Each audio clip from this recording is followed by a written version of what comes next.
নমস্কার, আমি দেবাংশু চক্রবর্তী। আমার চ্যানেলে আপনাদের সকলকে স্বাগত জানাই। আজকের টপিক প্রেজেন্ট কন্টিনিউয়াস টেন্স।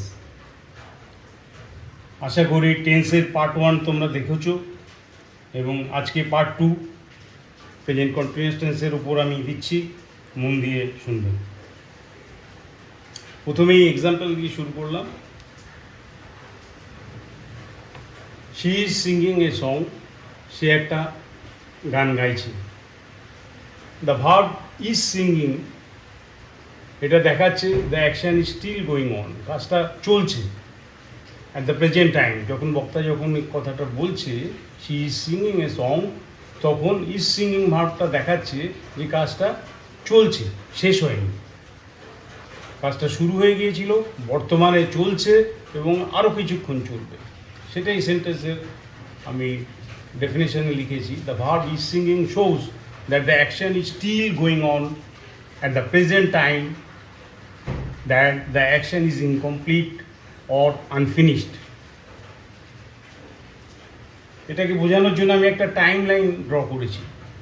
এই টাইম লাইনের মাঝখানে প্রেজেন্ট, এদিকে পাস্ট, আর সামনের দিকে এগিয়ে যাচ্ছে ফিউচার। প্রেজেন্টে দাঁড়িয়ে স্পিকার বলছে she is singing a song, সে একটা গান গাইছে। এই কথার অর্থ কী বোঝাচ্ছে? যে গানটা শুরু হয়ে গিয়েছিল এখানে, বর্তমানে সে শুনছে গানটা এখানে দাঁড়িয়ে এবং বলছে, এবং এই গানটা কমপ্লিট হয়নি, সে বলছে যে এবং গানটা চলতে থাকবে, এও দেখাচ্ছে ফিউচারের দিকে যাবে। প্রথম এক্সাম্পল দিয়ে আমি তোমাদেরকে ভালোভাবে বোঝানোর চেষ্টা করলাম। এবার আরেকটি এক্সাম্পল আমি দেব। আরেকটা এক্সাম্পল হলো দে আর প্লেইং ক্রিকেট, তারা ক্রিকেট খেলছে। এখানে subject they, verb are playing, আরটা হলো হেল্পিং ভার্ব, প্লে ভার্ব তার সঙ্গে আইএনজি যোগ হয়েছে, প্লেইং, অবজেক্ট হলো ক্রিকেট। তারা ক্রিকেট খেলছে, বর্তমানে খেলছে। এখন এই কাজটা, খেলার কাজটা শুরু হয়েছে, তারা কাজটা শুরু করেছে কিন্তু আগে, বক্তা যখন বলছে তার আগে থেকেই খেলা চলছে। বক্তা যখন বলছে তখনও খেলা চলছে, বক্তা দেখছে এবং বলছে, এবং বক্তার এই বাক্যটি শেষ হয়ে যাওয়ার পর, কথাটা বলার পরেও খেলাটা কিন্তু চলতেই থাকছে। এই না যে খেলা শেষ হয়ে গেছে, বক্তা কথা বন্ধ করে দিল, খেলাও শেষ হয়ে গিয়েছে, না, এরকম না। কথা শেষ হয়ে গিয়েছে কিন্তু খেলা কিন্তু তখন চলছে, এরকম বোঝাচ্ছে। অর্থাৎ সেই টাইম লাইন আগে যেটা দেখেছো, সেই টাইম লাইনের খেলা শুরু হয়েছে, বর্তমানে স্পিকার যখন বলছে তখন চলছে, এবং শেষ হওয়ার পরে কথাটা চলতে থাকবে খেলাটা। যে মুহূর্তে কথাটা বলছে তখনও ফিনিশ হয়নি, কাজটি তখনও ফিনিশ হয়নি, কাজটি তখন চলছে, আগেই শুরু হয়েছে, চলছে, এবং বাক্যটা শেষ হওয়ার পরে চলতে থাকবে, এমন বোঝাচ্ছে। আশা করি তোমরা বুঝতে পেরেছো। তবে একটা জিনিস মনে রাখবে, এই যে টাইম লাইন, যে শুরু হয়েছে অতীত থেকে এবং ভবিষ্যতের দিকে যাচ্ছে, এই টাইম লাইনের লেন্থটা কিন্তু লিমিটের মধ্যে রাখতে হবে, বেশি বড় করা যাবে না। অর্থাৎ আমি বলতে চাইছি একদিনের মধ্যে সীমাবদ্ধ রাখো, বা 2 ঘন্টার একটা লাইনের মধ্যে সীমাবদ্ধ রাখো, এরকম একটা, এটা কোনো সময় যেন একদিন অতিক্রম করে না যায়। অর্থাৎ স্বল্প দৈর্ঘ্যের টাইম লাইনের কথাই আমি উপরের দুটো বাক্যে বলেছি তোমাকে। অন্য ক্ষেত্রে এক্সেপশনাল দু একটা আসবে, পরের উদাহরণগুলোতে তোমরা বুঝতে পারবে। এখন আমি এর স্ট্রাকচারের দিকটা একটু আলোচনা করব। এখন আমি স্ট্রাকচার অর্থাৎ বাক্যের গঠন পদ্ধতি নিয়ে একটু আলোচনা করছি। দেখো, বাংলা যে বাক্য, এই প্রেজেন্ট কন্টিনিউয়াস টেন্সের ক্রিয়ার সাথে, বাক্যের যে ক্রিয়া ভার্বের সঙ্গে ছি, ছে, ছো এরকম থাকবে। যেমন আমি দেখছি, ছি কথাটা আছে দেখার সঙ্গে, তুমি ভাত খাচ্ছ, ছো কথা আছে, তারা বাজারে যাচ্ছে, এই ধরনের যদি থাকে তখন বুঝবে যে এই ছি, ছো ক্রিয়ার সাথে আছে ছে, এরা সব প্রেজেন্ট কন্টিনিউয়াস টেন্স। আর এদের স্ট্রাকচার তোমাকে কী করতে হবে, বাক্যের মধ্যে কী কী থাকে, মেন জিনিস হচ্ছে সাবজেক্ট থাকে, তারপরে থাকে ভার্ব, আর থাকে কি অবজেক্ট। সাবজেক্ট এবং ভার্ব ছাড়া তো সেন্টেন্সই গঠন হয় না। অবজেক্ট বা আদার ওয়ার্ডস পরে আসবে। প্রথমে বাক্যের সাবজেক্ট লিখবে, তারপরে ভার্ব লিখবে, তারপরে তার অবজেক্ট লিখবে। এটা হচ্ছে সাধারণ নিয়ম। তো স্ট্রাকচার হচ্ছে দেখো, সাবজেক্ট যেমন এখানে দেওয়া হয়েছে আই অ্যাম প্লেইং ক্রিকেট, এখানে সাবজেক্ট আই। এখানে ভার্বের পার্টে আসছে দেখো অ্যাম, অ্যামটাকে বলা হয় হেল্পিং ভার্ব। এখানে হেল্পিং ভার্ব কী হয়, অ্যাম, ইজ, আর এগুলো দেওয়া হয়। সেটা পার্সন ওয়াইজ ভ্যারি করবে। যেমন দেখো এখানে দেওয়া আছে আই এর সাথে দেওয়া আছে অ্যাম, ইউ থাকলে দেওয়া হয়েছে আর, আবার দেখো দে থাকলে আর, কিন্তু রাম বা হি থাকলে ইজ। তাহলে এই হেল্পিং ভার্ব, এই যে হেল্পিং ভার্ব, এই কলমটা দেখো অ্যাম, কোথাও আর, কোথাও আর, কোথাও ইজ, কোথাও আর, এই অ্যাম ইজ আর একে বলা হবে হেল্পিং ভার্ব। এটা মেন ভার্বের আগে বসবে হেল্পিং ভার্ব। তারপরে কি আসছে, তাহলে আই অ্যাম হয়ে গেল। এরপরে আসছে main verb plus ING, playing.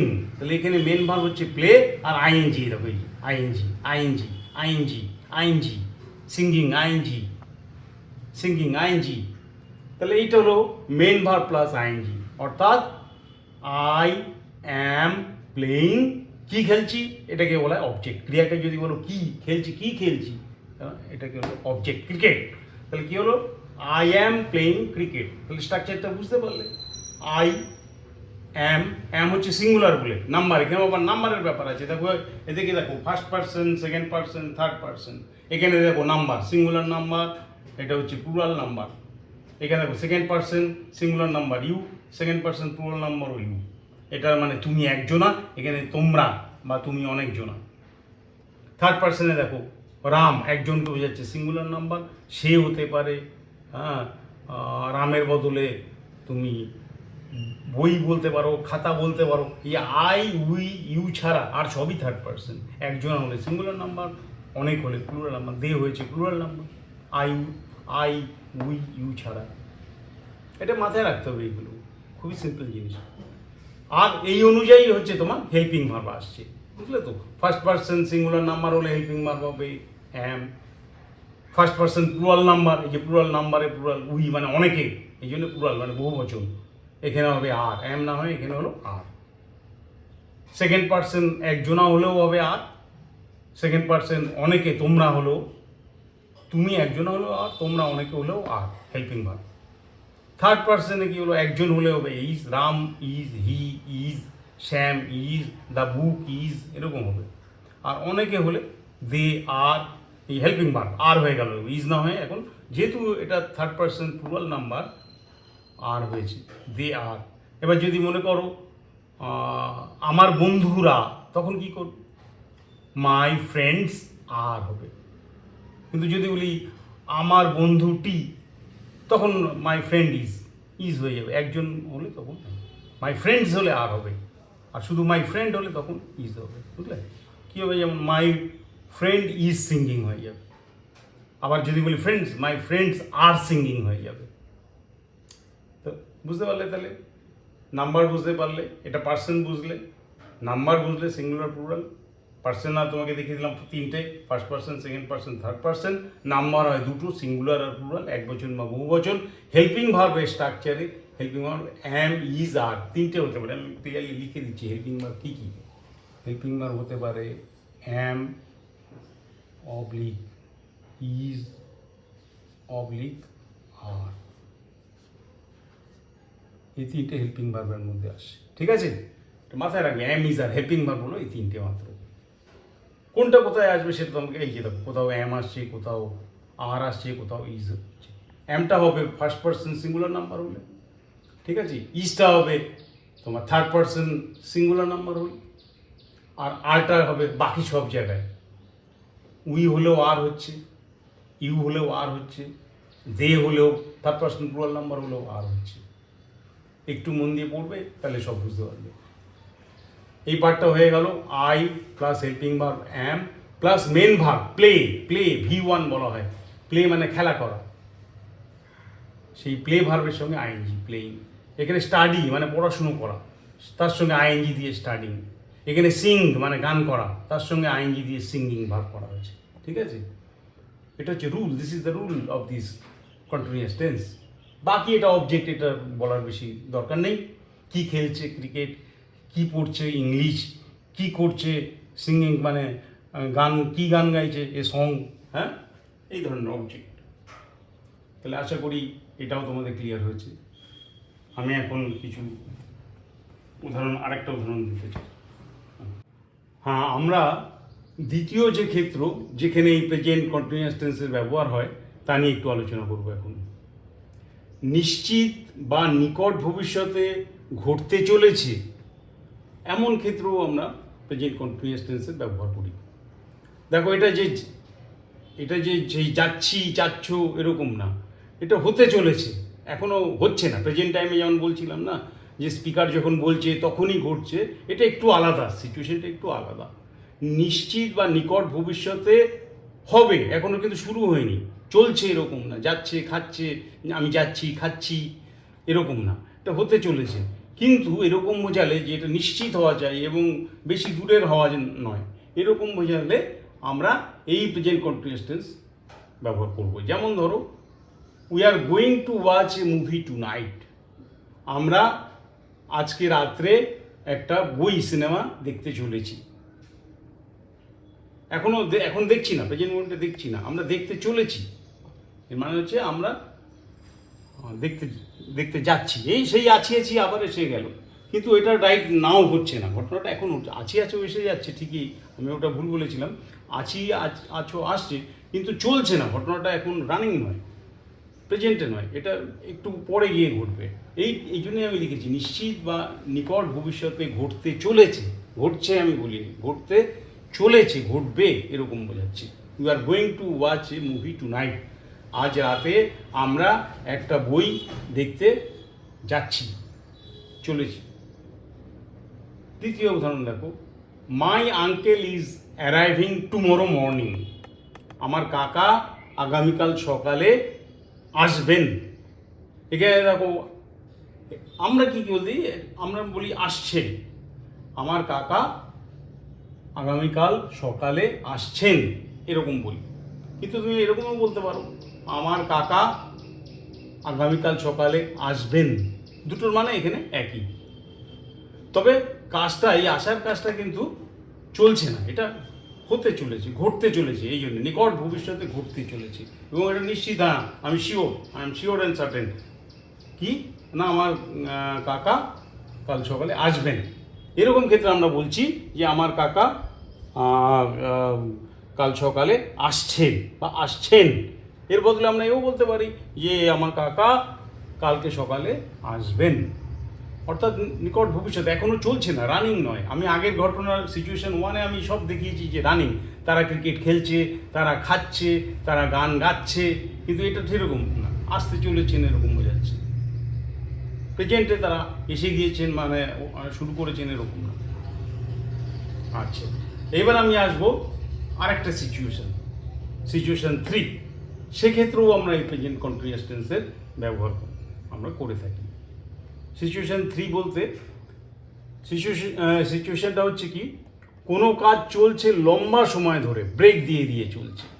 দেখো, কোনো একটা লম্বা কাজ কন্টিনিউয়াস করা সম্ভব নয়, তাই না? কোনোটা 10 দিনের কাজ, কোনোটা 1 মাস ধরে চলছে, কোনোটা টাইম ফ্রেমকে এমন বাড়িয়ে দিয়েছে সেটা 1 বছর লাগতে পারে, 3 বছরও লাগতে পারে। সেটাকে বোঝাতেও আমরা মাঝে মধ্যে, এগুলো খানিকটা এক্সেপশনাল টাইপের, কিন্তু তাহলেও এগুলোর ক্ষেত্রেও আমরা ব্যবহার করতে পারি প্রেজেন্ট কন্টিনিউয়াস টেন্স। আমি প্রথমে তোমাদের দেখাচ্ছিলাম এই যে টাইম লাইন দেখিয়ে, যে এটা একটা টাইম লাইনটা যেন বেশি বড় না হয়, 1 দিনের মধ্যে যদি সীমাবদ্ধ থাকে তাকে ভালো হয়, এরকম দেখাচ্ছিলাম।